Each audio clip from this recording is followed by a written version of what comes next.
Hello everyone, welcome back. Today we are taking a look at a Peaches and Cream Barbie that I found at the charity shop or op shop. I went away for my 30th birthday. The day after getting back, I went to the charity shop where I volunteer and she was waiting for me on the counter.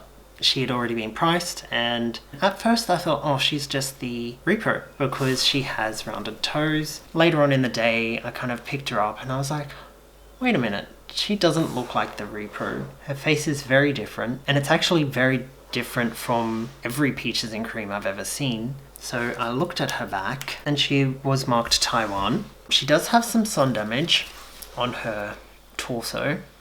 Her dress is also sun damaged. It's quite white. The straps look white. I'm not sure if that was she was in the box and getting sun damaged or not. I know that the Malaysian ones had rounded toes. I remember hearing that in my friend Dakota's Peaches and Cream video, which I will link below. But she definitely was Taiwan, so I thought maybe she was a rebody. I also noticed that under this top layer of matted hair, her hair is pristine, like factory fresh. Considering her hair is so pristine, and the sun damage too, which means she was on this body for a while, I came to the conclusion that this must have been her original body. So I did lots of research trying to find Taiwan Peaches and Cream Barbies with the rounded toes. I could only find one that had a face like this, and she also happened to have the rounded toes, and she was also from an Australian seller, and she came with her box and accessories and stuff. So yeah, this is a genuine variation on the Taiwan dolls. She might have been the last version of Peaches and Cream. A few months ago I gifted my Philippines Peaches and Cream to my friend Shannon from Barbie Lovers Unite. I'll link their channel below. It was very hard. I don't know, for years I just felt like my identity was kind of merged with Peaches and Cream, and I don't know. But also she was quite starey, and the Taiwan that I had before her was also quite starey. But this one doesn't look as starey. She has darker blue in her eyes, heavier eyeliner, and the gleam dots are quite large as well, so it gives her eyes this really doe-eyed, watery look. So yeah, I just find it so weird that it happened around my 30th birthday, after years of going to op shops and never seeing a Barbie. And it happened to be Peaches and Cream when I'd only just gotten rid of one. Yeah, I don't know, it just kind of felt like it was a birthday gift from the universe. So I'm really happy with her. Yeah, so first up, we're going to wash her, clean her, and then we're going to get into the dress. Okay, so we're going to clean up this elastic band. As you can see on this side, I have already removed the band. On this side, we're just going to do the same thing. So we're going to crush it, and then it kind of turns into a powder. So we're just going to keep moving it around, crushing it until it's all a fine powder. And then we're going to separate the strands of hair so that we can get a brush through it. And now we're just going to brush it out. Okay, so once that's all brushed out, we're going to brush all of the hair, making sure that we do not separate the part. Okay, then we're just brushing and trimming any long bits. And I've rethatched part of the hair just because I didn't like the way it was thatched at the front. And I'm going to boil that before we wash the hair. Now we're washing the hair with dish soap. It removes all grime, and we're going to wash the doll itself while we're at it, giving her a scrub with a toothbrush. So one of the main things for me is that the doll's hair can be brushed, because I quite like to do that. I find it therapeutic. So it's more just about getting all of the tangles out and having the hair silky smooth. And once the doll is clean, we're going to let it dry, style her hair, and then get into making her costume.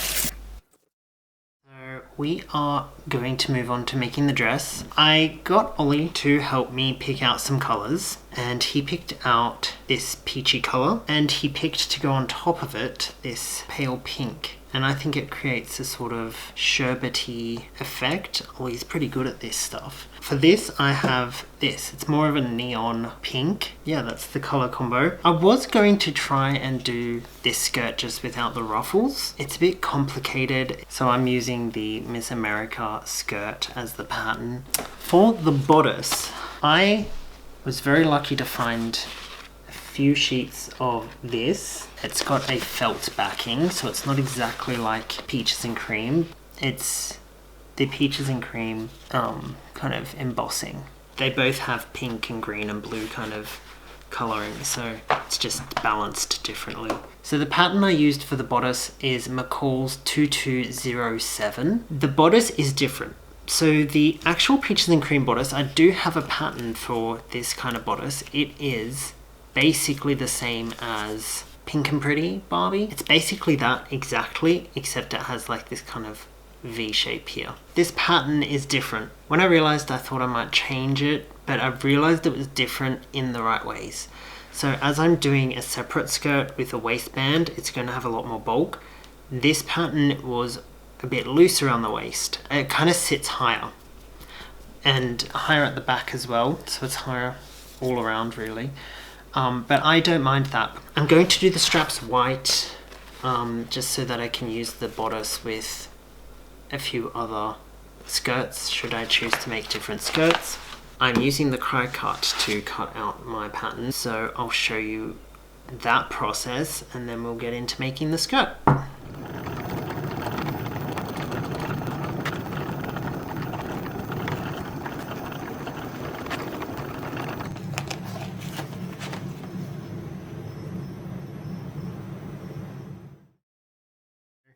I've just gathered the underskirt a little bit. I don't think the original Miss America skirt was gathered, but I did find it a bit large for the waist, and I've done the 3 rows of stitching that I kind of went over in a previous video, and now we're going to gather the 2 tricot layers together at the same time.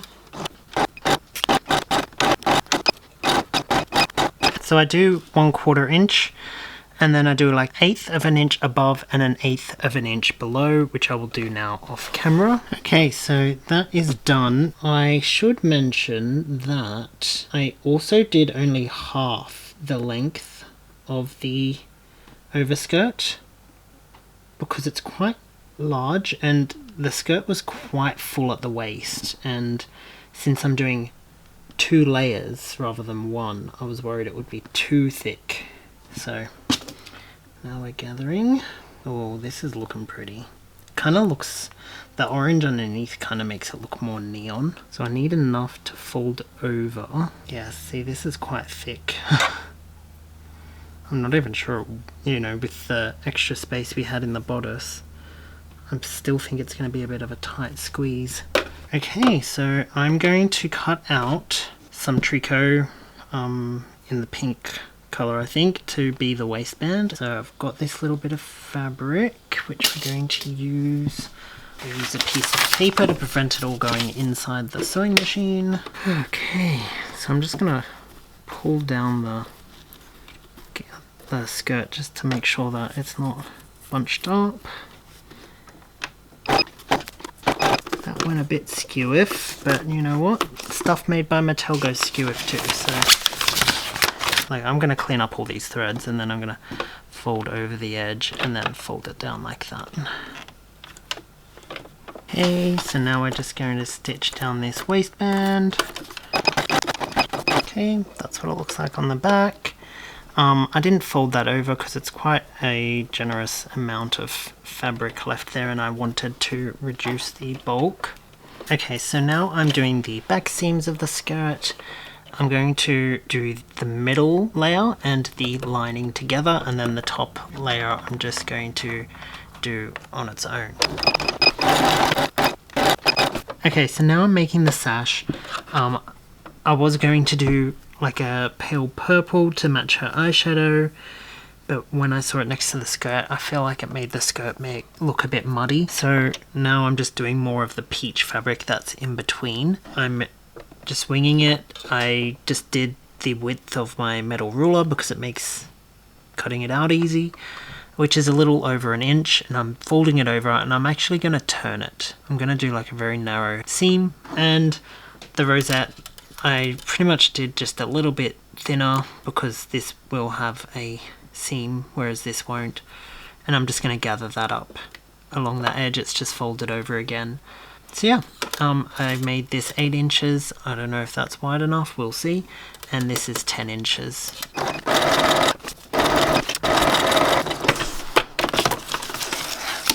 Okay, so now I've tied off the ends of this, I'm just going to kind of do a running stitch up and down each end. This is not going to be like any of the peaches and cream rosettes you're familiar with. There are a few kinds, but this is different. And why not? Because this isn't actually peaches and cream, so we can do what we like. So once I've done that one, I'm going to take it down through the center of this spiral to the other side. I'm just going to do the same to this side. Tie those together. There we have our rosette. I'm just going to button stitch it to the center here. Done. Okay, so now I'm going to put the straps on the bodice. I'm doing white because I want it to be more versatile should I decide to change the skirt. This is just some leftover strap that I made when I made the white satin Pretty Changes jumpsuit, which you've already seen in another video. I had leftover, thank goodness, because this is not fun to make, especially when it's so thin. And this is basically, I think, 13 millimeters of tricot folded in on itself, like sandwiched, so like bias binding. So I'm going to stitch it to the back on both sides, and then I'm going to fit it to the doll and then stitch it at the front. I also darted the bodice, as you can see, and put the snaps on already. Pretty boring stuff, I didn't want to bore you with that. So I'm doing it 3/4 of an inch in from the back edge on both sides. I'm being very careful with this because this is not a woven material.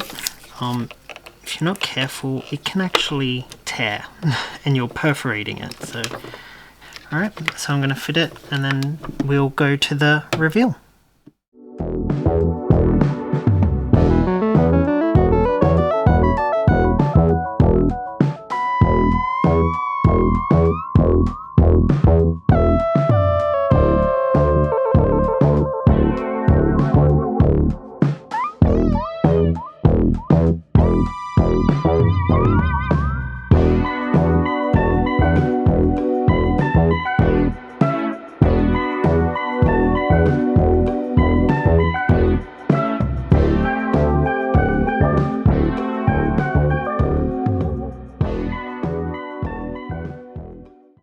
Okay, so here she is. I think the colouring is really great with this outfit. I love the orange and pink skirt. It fits very well. It's more kind of streamlined, less froofy. I think it really complements the doll's colouring as well. The skirt did not come out quite right at first. It was very kind of full and stiff and kind of looked like a big triangle. I had to soak the skirt in hot water, and then after it had soaked for a while, I just kind of stretched it downwards. As you can see, it's a little bit more like what I wanted. I kind of really wanted it straight. It does flare out a little bit still. Overall, I'm pretty happy with this. I do prefer it to the original, so we have the original here for comparison. As you can see, it's got a larger footprint. This is much more vibrant and like bright, which I think is really pretty. The snap was too large to go under the bodice, so it kind of pushes down at the back. I don't think that's a huge deal, and you don't see this. I do prefer having it in 2 pieces anyway. I think that's quite handy. I'll show you the hair closer.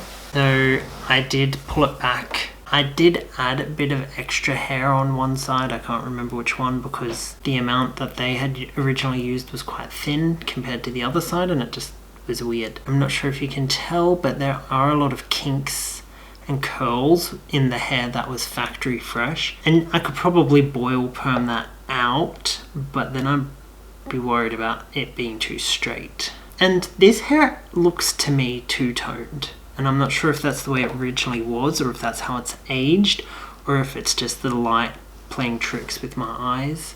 I've added the jewelry. I've also added some little flowers here. These are vintage mod flowers, which I coloured with Copic markers to be peach.